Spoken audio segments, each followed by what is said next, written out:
bringing the people behind our food to life.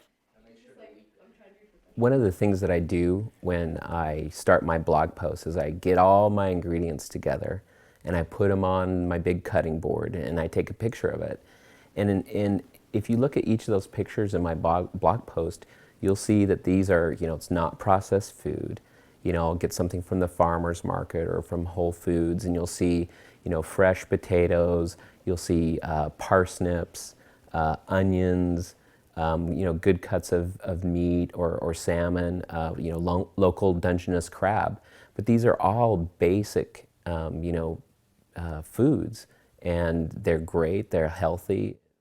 A lot of people think that hash is just corned beef hash, and or that this is only an Irish thing, or that it's confined to America. But if you think about it, and if you do a little bit of research, a little digging around, you'll find that lots of different cultures have a thing called hash. It's just a different name. So, for example, in Austria, it's called Grüstel, and in Scotland, they call it stovies. In Latin America, they call it picadillo. So every society sort of has something that's similar to hash. And again, if you go back to hash, it means to chop. And so really, if you think about the preparation of all these dishes and the simple chopping and reuse of leftovers, that's what I think makes hash so unique, because it is so ubiquitous. And almost every culture has a thing called hash. We just know it by a different name.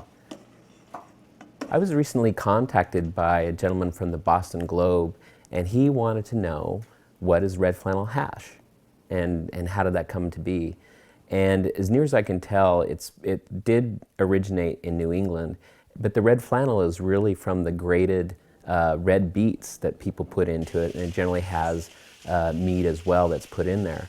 And when you actually take a picture, you look at all the shredded beet from afar, it looks like, wow, that looks like red flannel. I mean, this is the grunge of hash, right, from Seattle. I've made it before, and I actually like to put in red cabbage as well.